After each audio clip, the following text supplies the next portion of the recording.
est disponible maintenant à Tambacounda. Sen Jeune Radio et TV est disponible maintenant. Comme chaque jour, amis chers téléspectateurs de la Sen Jeune TV, bonsoir et bienvenue à toutes et à tous. Merci de votre aimable fidélité mbokk ya xarit ak am bi jàmm jërë ngeen jëf gannaaw ba ñu leen nuyoo amati mbégte ak contentement bu rëy nu ñu koy defee saa su nekk dans votre émission Coin des Jeunes. Xam ngeen ne mooy émission bi nga xam ne dañ ci jox kaddu ñëpp ñi nga xam ne rek en tout cas jeune leen ñu am habitude du ci ànd ak yéen tous les lundis soir mercredi soir ak li nga xam ne moom mooy vendredi soir. En tout cas c'est un plaisir saa su nekk di ànd ak yéen nuyu ñi nga xam ne waxtu wi ñu ngi ñuy bàyyi xel ñi nga xam ne ñoo nekk ci hôpitaux yi en même temps ñi nga xam ne ñoom la caabi féetee ginnaaw ñu leen nuyu bu baax a baax di ñaan yàlla génne leen fa ba dootuñu defati également li nga xam ne rek moom lañ fay dugal. En tout cas comme ni ñu koy waxee Coin des Jeunes muy émission bi nga xam ne fii la ñuy waxtaane lépp li nga xam ne rek prise de décision lay doon waaye tamit lépp li nga xam ne en tout cas dafay soxal la jeunesse dañu ci en tout cas am plaisir saa su nekk di waxtaan ak yéen comme on a l'habitude de le faire tey nag ñu war a waxtaane li nga xam ne rek moom mooy l'importance des cadres l'importance des cadres de discussion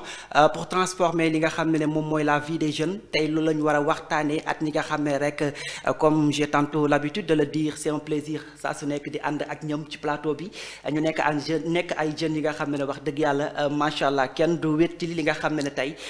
mooy seen xam-xam avec je vais commencer par ki nga xam ne moom mooy El Hadj bonsoir et bienvenue sur le plateau. Bonsoir et merci beaucoup.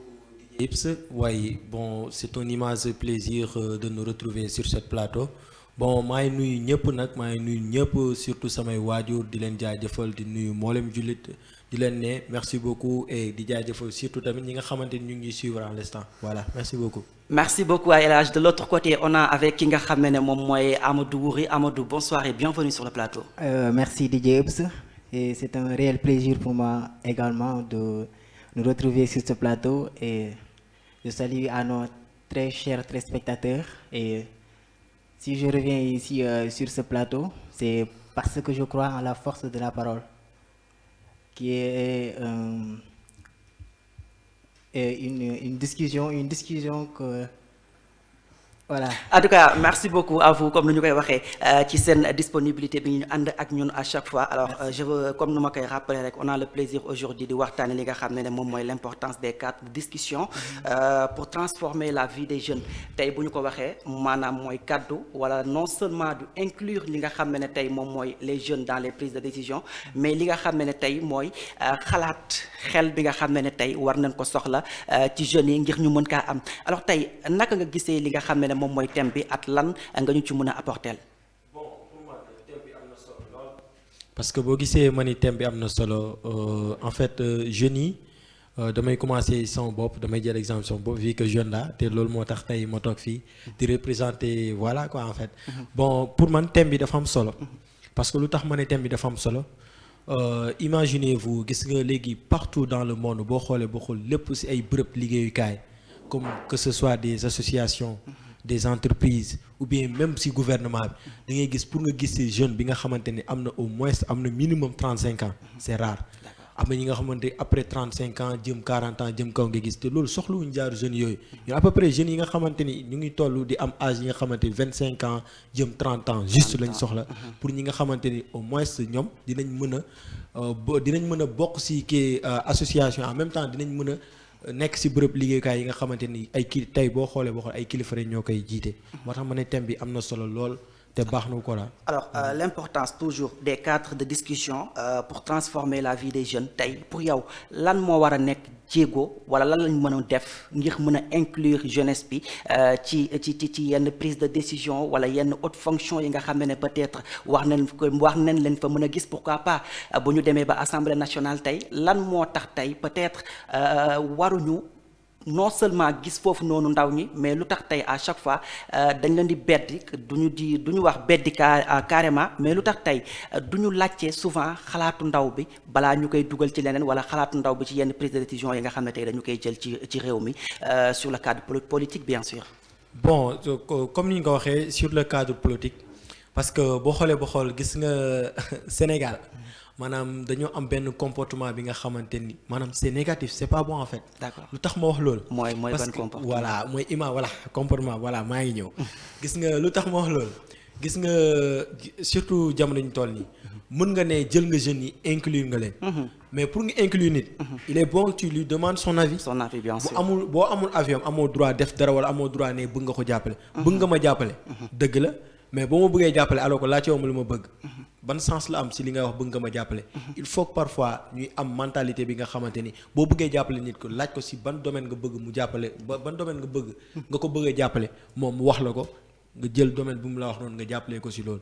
wa ilaa tamit soit gis nga surtout li nga wax dans le cadre du politique. maanaam politique yi boo gisee léegi jeunes yu bëri. nangootuñ see nekk nangootuñ ko maanaam nangootuñu fullal affaire parce que li tax. et pourtant jeunes yi ba tey ñu ngi engagé wu ci politique bi de. parce que boo xoolee ñu ci falu ñu bëri tey. c'est grâce aux jeunes. voilà évidemment loolu am na ñu ngi si engagé wu mais gars yi dañ leen a may nopp. maanaam dañ leen a joxul nopp. dañ leen jox peut-être mën naa leen lu ñu leen joxul bopp la ak di leen may yaakaar naan ni que dama leen di jàppale wala dama leen di dugal kii nii. par exemple boo xoolee ba comme ni nga ko waxee sànq moo tax keroog la fois dernière suñu émission bi ñu mujjee def surtout ñu ngi doon wax dans les familles yow famille léegi da ngay gis benn ab xale ñëw toog fekk ay mag di waxtaan dëgg la xale bu fekkee ay mag di waxtaan amul droit dugal si làmmiñ wala amul droit wax si wala amul droit sax di leen déglu mais il est bon parfois yéen ñi nekk ay kilifa nekk ay mag li ngeen di wax mun na bañ a am maanaam mun na bañ a am raison quoi mais xale bi mun na ñëw jox leen benn solution bu gaaw bi nga xamante c'est valable et c'est raisonnable aussi. D'accord. moo tax loolu tamit dañ ko war a baaxee. mooy di leen déglu di leen jox kàddu ñoom itamit ngir ñu mën a joxe seen xalaat. voilà di leen déglu di leen jox kàddu pour ñu mën a jox seen xalaat parce que loolu daal moo mën a yóbbu dëkk fi moo mën a yóbbu dëkk bi autant pour moi fu sori. mun ñoo avancer loolu mën a permettre tamit jeunes yi mën a am yaakaar mais boo bëggee wax ni que yow dama lay jàppale te alors que pare nga pour jàppale ma waaye laajte woo ma li ma bëgg. kon daanaka man je veux dire que y a pas de sens. d'accord El Hadj dinañ ñëwaat ci yow Amadou Wuri selon toi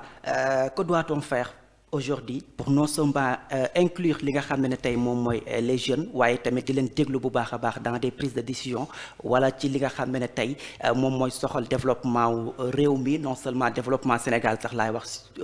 toujours dans le cadre politique. d'accord moom ci li ma ciy wax presque moom wax na lépp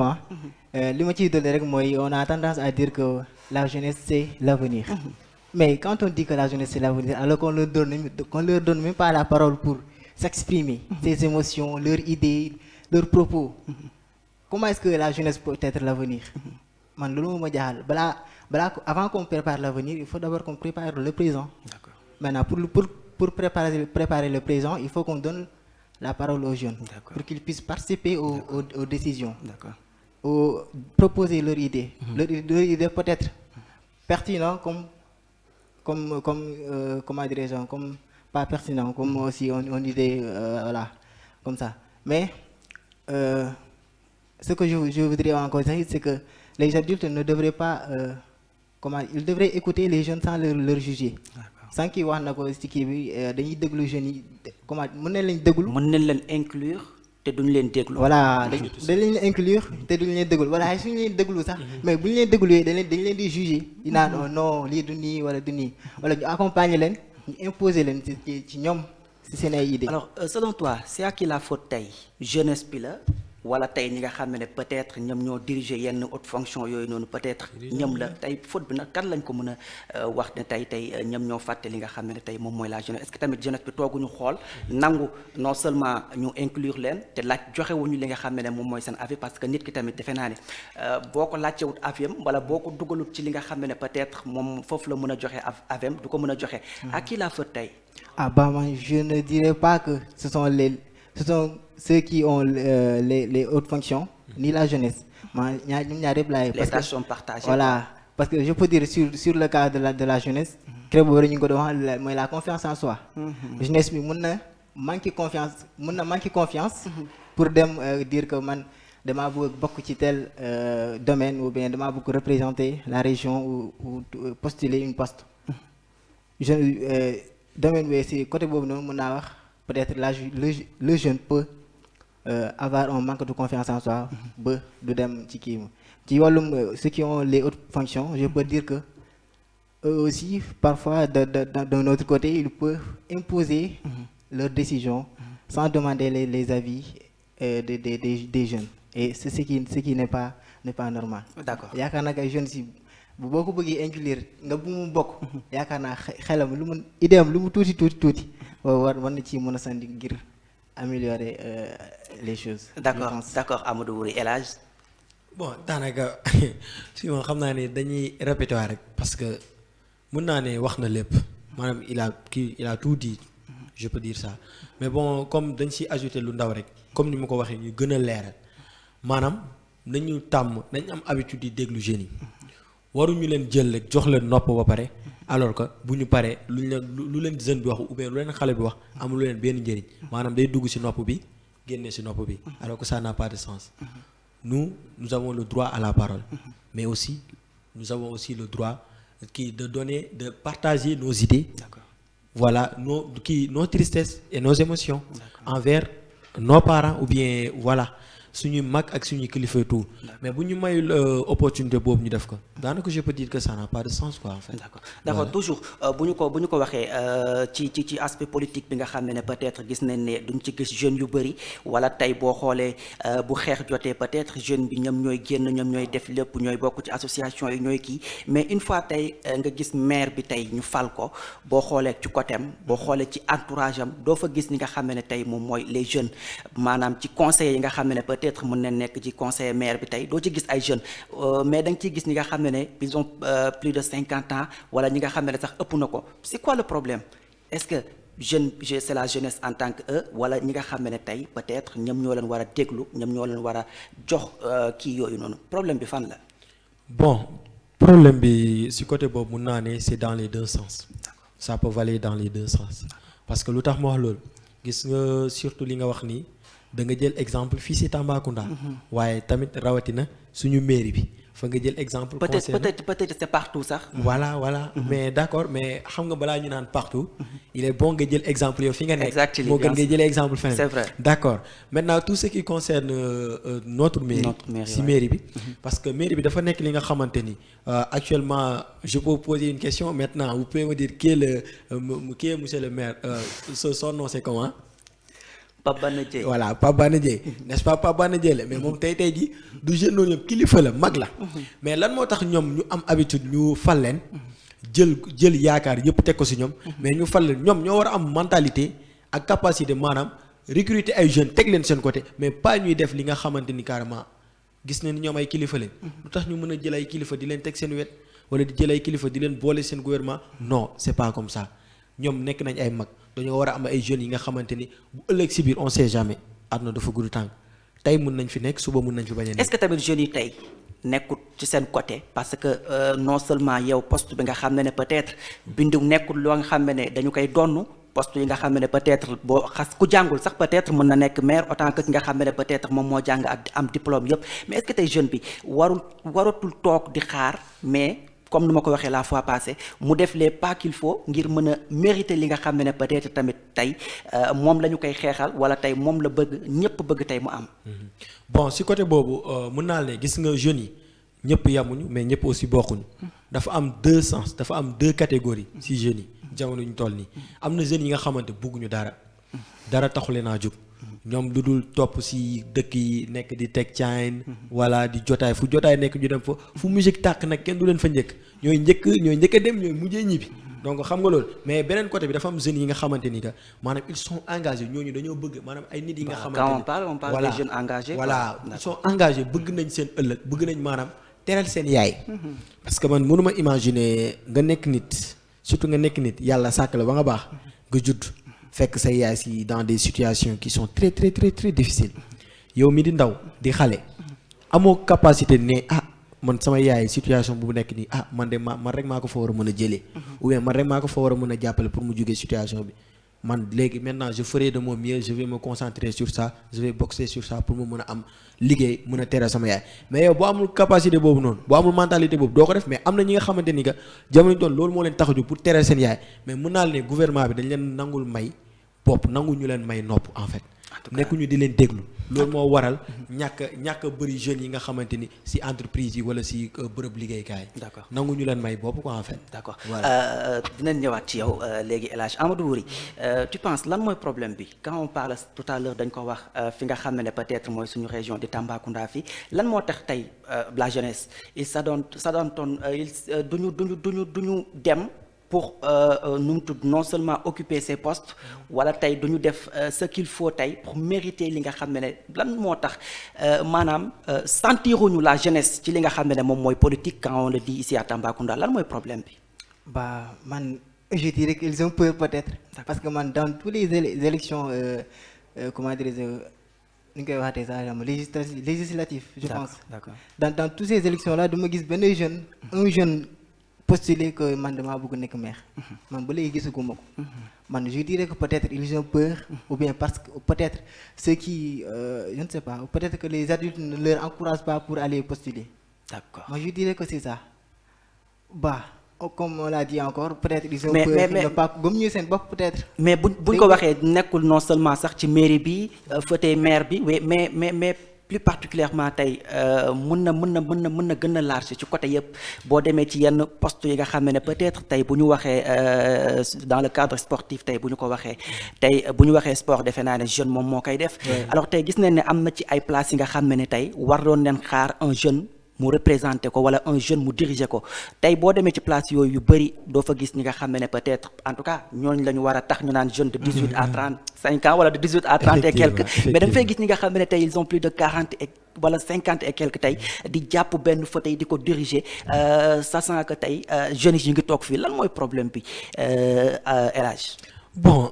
problème bi non tey moom problème bi rek laa bëgg ñu waxtaane parce que war neen xam également c'est quoi le problème est-ce que tey manque de confiance la wala ñàkk gëm sa bopp wala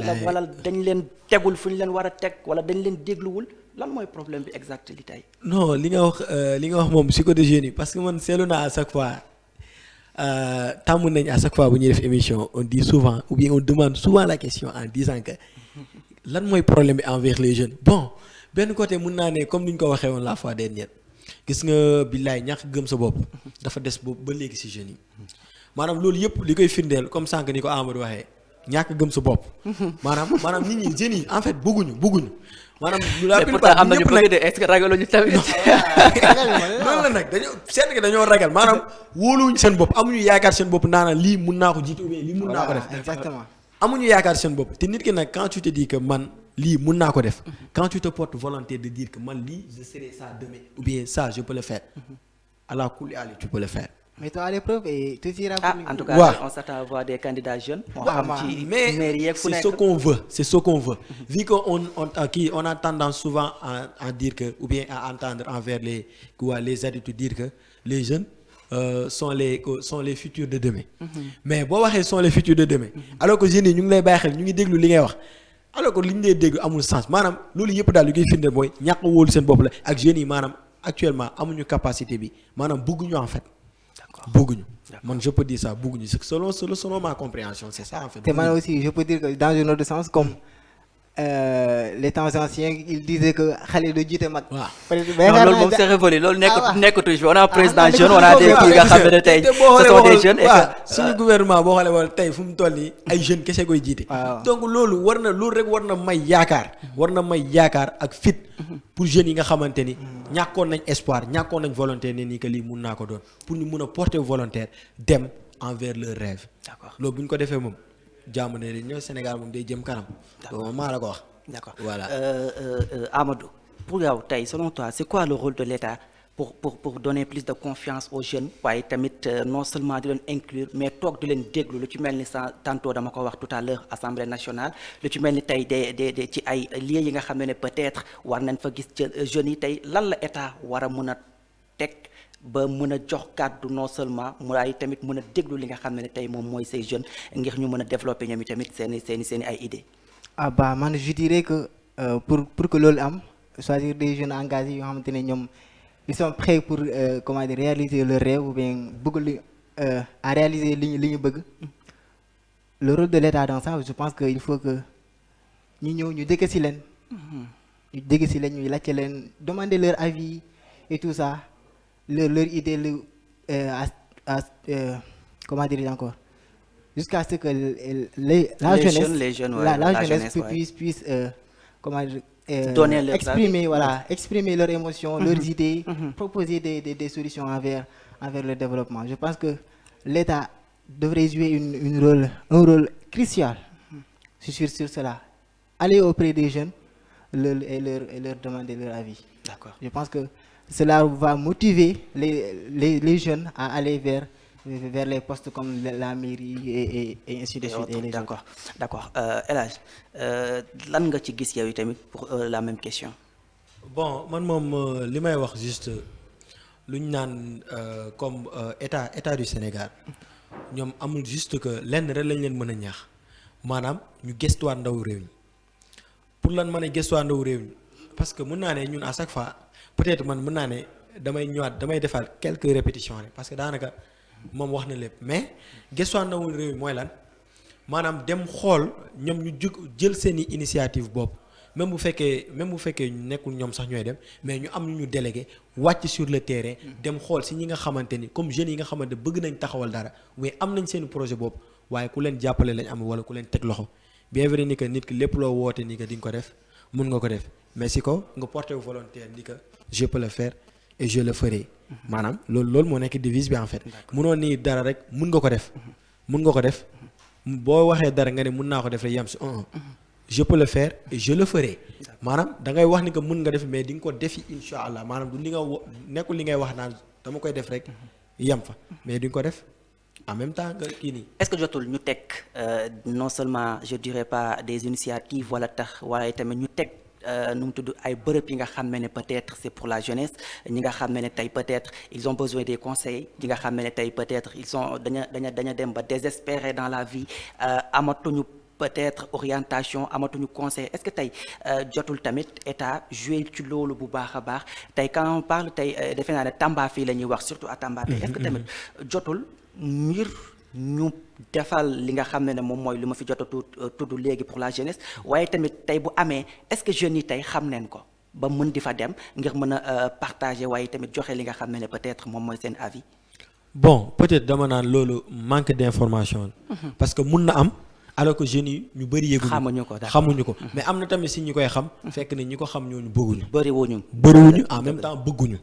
bëriwuñu te bëgguñu parce que man mënuma gis dara ma xam ni que li ma xam ni amal na ma importance te mun naa si jëlee dara mun naa si amaat jàngaat léegi man du ma dem envers ça damay toog di xaar boobu mooy signifier ni que bëgguma mais man su ma bëggee ma gis ni que am na lu bees lu am fii si suñu kii nii région muy Tambacounda musuma ko fi gis ma gis ko ni am na donc man damay daw maanaam jaral na ma sax ma daw xëccoo place daw dem jëli li moom en fait jëli li moom d'accord donc loolu moo tax ma ni ko en sachant que bien évidemment c'est pour la jeunesse voilà c'est ça d'accord Amadou Wuri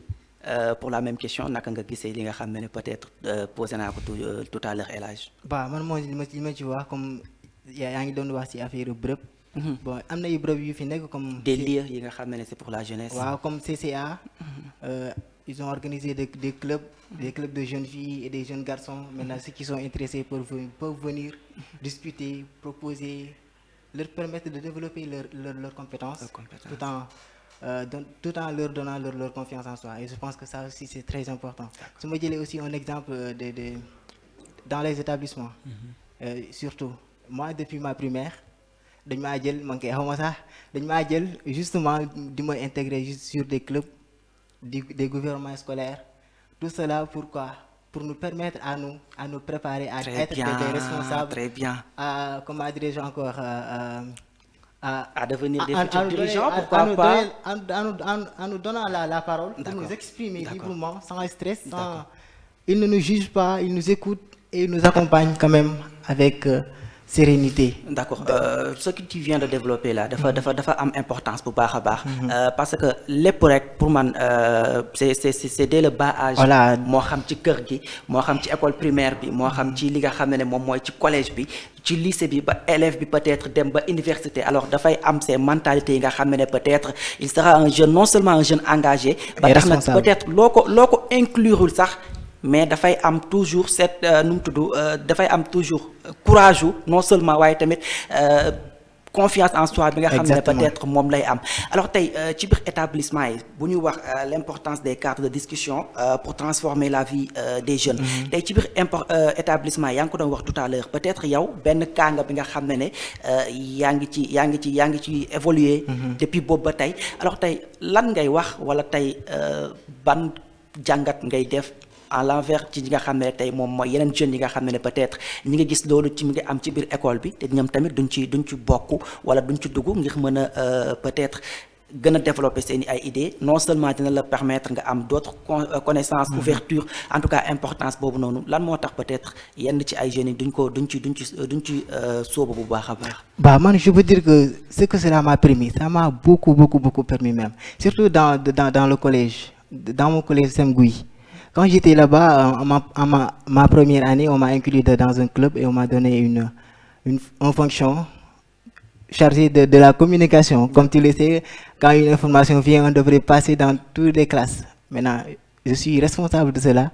Je devrais partir être devant tous les élèves pour parler. Donc tu sais, c'est prendre la parole. Voilà. Ce sont des responsabilités nga xam ne en tout cas. C'est non seulement boo koy confier xale bi. en Voilà. étant jeune ça peut lui permettre peut-être. Voilà. bu demee ba ci biir mu mën a développer d'autres kii nga xam ne. Exactement. Au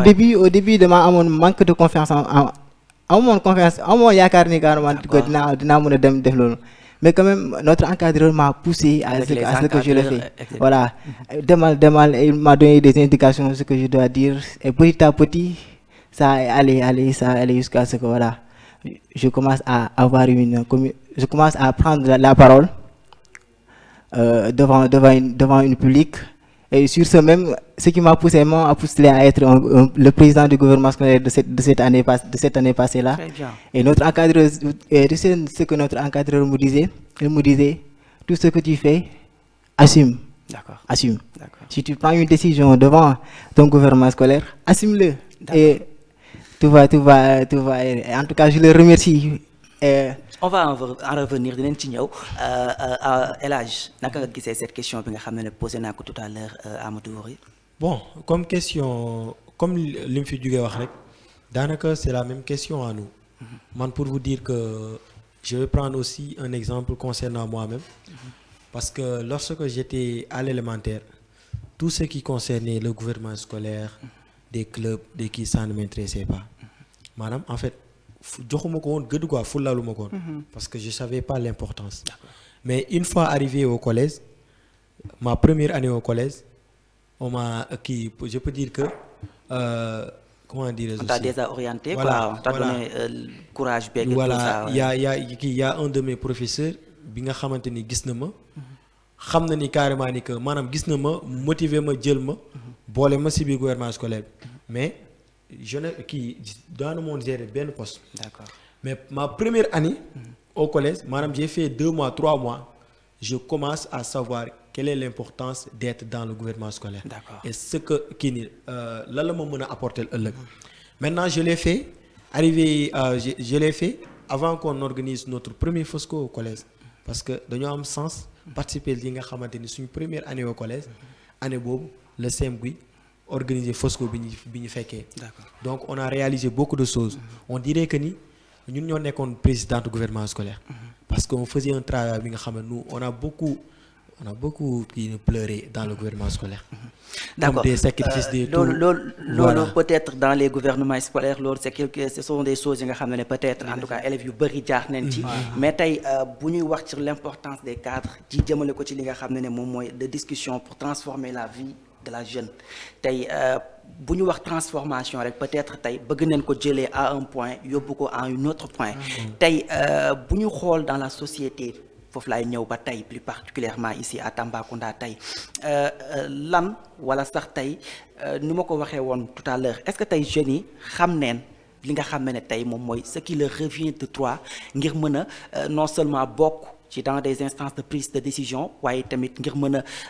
jox seen bopp bu baax gëdd bi nga xam ne peut-être war nañ ko am non seulement ñu leen di déglu mais non seulement ñu leen di jox li nga xam ne tey moom mooy cette importance ngir ñu mën a développer seen ay capacités. Bon man dama naan loolu xamuñu ko parce que comme ni ñu ko waxee sànq maanaam peut-être manque d'information. D'accord. Parce que bu fekkoon ñoom xam nañ loolu surtout dans le milieu scolaire. Parce que dafa fekk ni gis nga jàng. maanaam école dafa am lu am njëriñ kii nii di yebis gis nga booy jàng maanaam boo jàngul doo xam. mais booy jàng di nga xam lu bëri.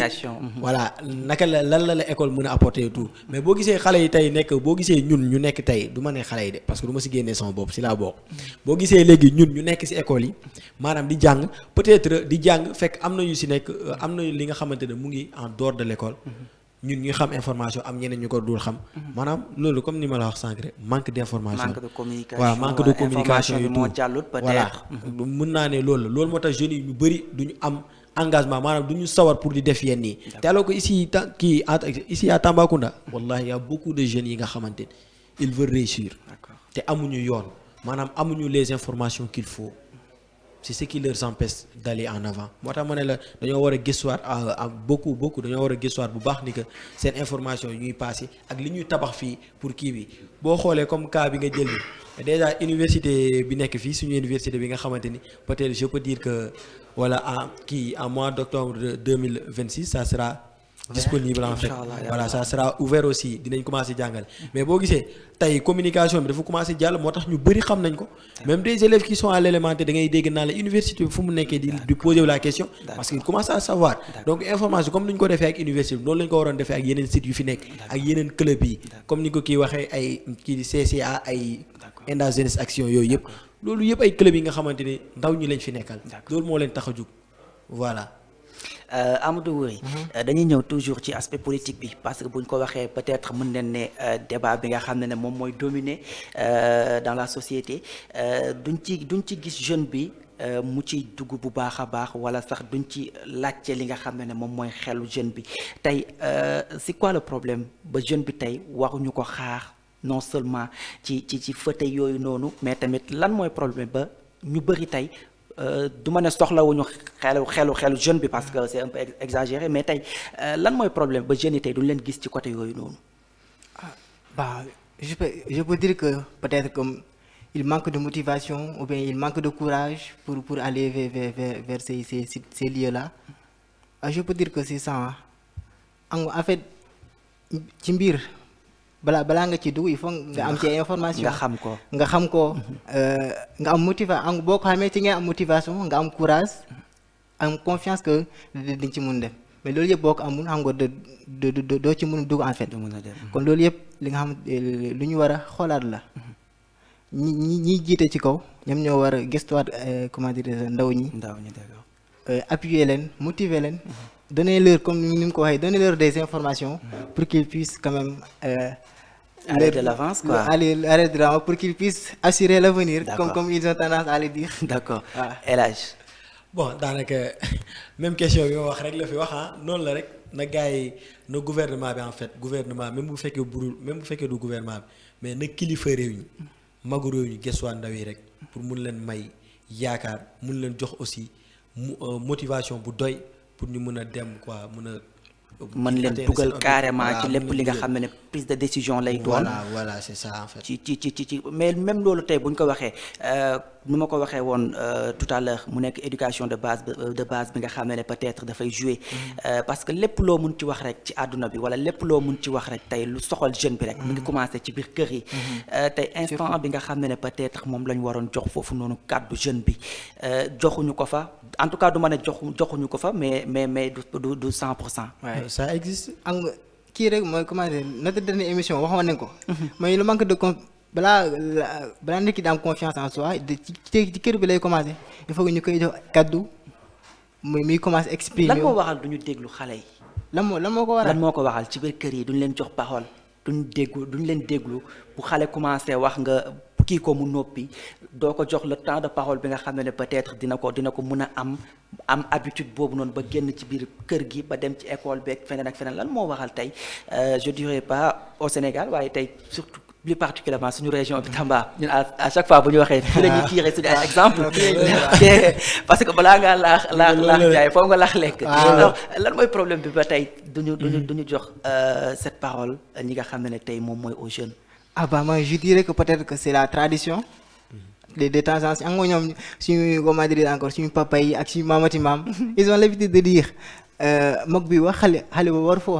fa jege sax. mais loolu utee na ak déglu xale bi. parce que loolu utee na war na utee ak déglu. ah waaw mais bu ñu waxee mag bi wax xale warul wax am moom foofu moom xalaatu ni sax ko mag bi dina déglu xale bi. xam nga affaire bi mu ngi ñëw maintenant loolu noonu c'est transmis en fait de génération en génération. D'accord. Maintenant loolu noonu mooy may continuer ba tey ci biir kër yi ba en fait duñu jox kaddu jeunes yi. te xamuñu ni bu ñu joxoon bu ñu leen joxoon yoon tuuti yoon rek peut-être ils vont retrouver la solution qu'ils trouvent. D'accord. El Hadj. bon daanaka gis nga lenn tamit dafa war a leer gis nga ñun xaw ma mais dama xamul kan mooy Olof Ndiaye mais wax dëgg war nañ gisee Olof Ndiaye parce que tax moo loolu. Olof Ndiaye nee na waaw parce que dañoo tàmm lépp lu ñuy def ñu ne Olof Ndiaye nee na lan moo tax ñu génnee proverbe bu Olof Ndiaye wax naan dëgg puso la. mag da koy for xale da koy for mais lan moo tax duñu si ko li ñu wax noonu te ñu ngi koy dëggal nag foo tollu tey ba tey mu ngi tunne léegi li ñu wax noonu puso bu ñuy wax noonu mag dina ko for xale dina ko for bu mag gi waxee ñu nangu li mag gi wax léegi lan moo tax bu ndaw bi xale bi moom bu jugee pour wax loolu noonu wala jeune bi bu jugee pour wax loolu lan moo tax duñ ko may nopp duñ ko ibbil nopp ñu déglu ko mu wax li parce que li mu wax xëy na moom mën na am important ou bien mën na nekk lu valable que li mag bi wax. moo tax loolu yëpp dañ si war a def attention moo tax dañoo war a éviter attention dañ leen éviter naan Olof Ndiaye parce que bu yàggee dinañ indi suñu bopp problème te dinañ lor suñu bopp en fait. dans le cadre éducatif. voilà dans le cadre éducatif waaye. décision yi nga xam ne peut-être mun nañ ko jox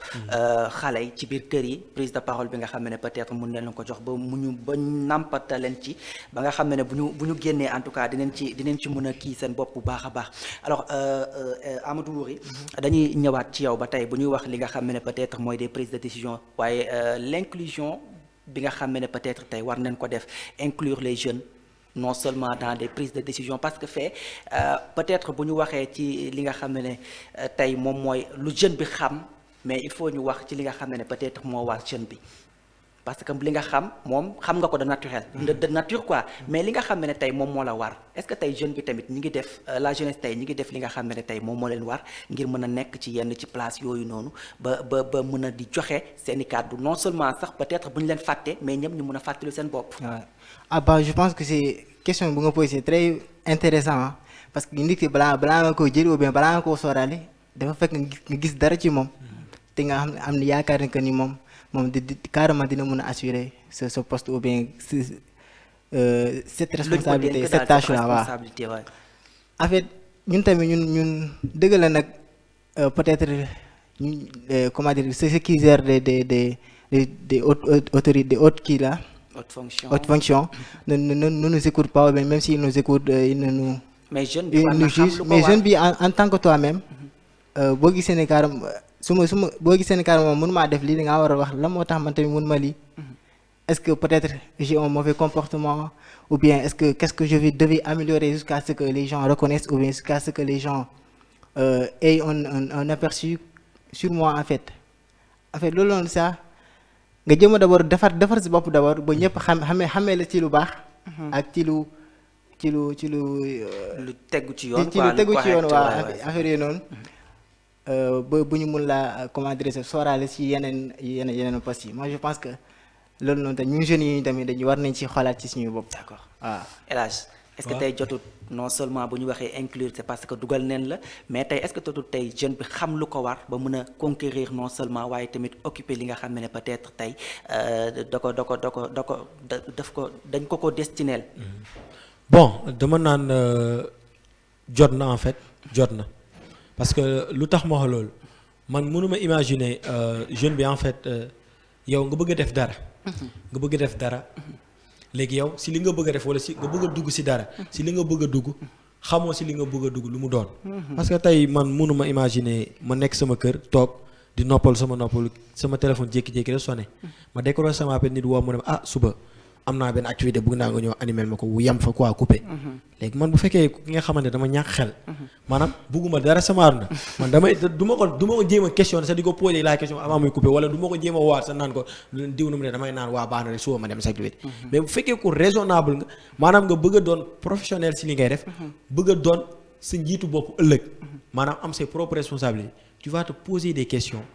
en savoir. lan laa war a def ou bien qu'est-ce que je dois faire ou bien qu'est-ce qui m'attend sur ça ou bien quel est le rôle ou bien lan moo nekk projet boobu ça parle sur quoi parce que ça demande préparation mënuñu ma wax ni suba dama war a def par exemple mënu ma doon nelaw nii léegi-léegi Fallou wala Mouhamed kenn su ñoo woo ma téléphone El Hadj am nga émission léegi-léegi am naa émission dëgg la mais balaa may xam émission bi ma am naa xam lu mu doon mënu ma ñëw rek toog léegi waaw léegi damay ñëw toog rek si plateau bi rek nga déglu question mais tey ma question mooy est-ce que tey jeune bi xam na li nga xam ne peut-être tey moom moo ko war ci loolu non mun naa ne non dafa des en fait si côté boobu dafa des mais comme ni ma la ko waxee nee naa jeunes yi dafa bëri ñi nga xamante ni am na lu leen war te ñu xam ko mais duñ ko jox gëdd maanaam duñ ko def am na ñi nga xamante ne xamaguñu lu leen war pour ñu mën a dem en avant maanaam pour ñu mën a maanaam ñooñu information lañ soxla voilà loolu ñooñu moom information lañ soxla si côté boobu maintenant am na ñi nga xamante ni moom xam nañ ko mais maanaam bëgguñu si dara en fait d'accord voilà loolu la Amadou Wuri tey boo amoon conseil bi nga xam ne peut-être mën nga ko joxe wala quelque chose bi nga xam ne da nga koy lancer ay jeunesse bi tey lan lay doon Bah, ce que je dirais à la jeunesse, c'est que ñu am kii ne comment dire encore surtout d'abord c'est nañ gëm d'abord seen bopp nañ gëm seen bopp d'abord et surtout aller fréquenter sur les clubs sur les peut-être sur le domaine culturel même aussi aller participer sur des peut-être slam théâtre quelque chose de ce genre ça va leur permettre d'exprimer leurs idées même leurs émotions mais aussi leurs propos parce que là-bas on est ouvert tu peux parler ce qui te vient dans la tête et maintenant en famille on peut te soutenir te conseiller dans les clubs tout à l'heure je le disais CCA eux que tu sois fille ou garçon quand tu pars là-bas on va t'écouter on va t'accompagner et on va te soutenir sans pour te juger ou bien t'imposer quelque chose que tu ne mérites pas donc c'est ça que je voudrais lancer à la jeunesse et que je leur dire que ayons confiance en nous et Inch'Allah quand on y met tout ira pour le mieux. D'accord. Ouais. Da ngay tàggatoo waale. Ah bah je dirais que voilà c'était une très C'est un plaisir quand même. C'est un plaisir, oui, et c'était un thème pertinent qu'on a développé ici et j'en profite pour remercier et remercier tout le monde. En tout cas, c'était un réel plaisir. D'accord. Merci beaucoup à vous aussi Amadou Wuri El Hadj. Bon man moom xam naa li may si yokk du bëri rek mais c'est juste un point parce que gis nga li ñu fi jot a waxtaane yëpp pour ñu balaa ñuy lancer message jeunes yi maanaam dafa fekk ni gis nga DJ Ips maanaam jeunes yi en fait dama ko mës a bind sama texte maanaam xam nga boo gisee tey ji mënuñu am gars yi tamit mënuñu bañ a déglu et tout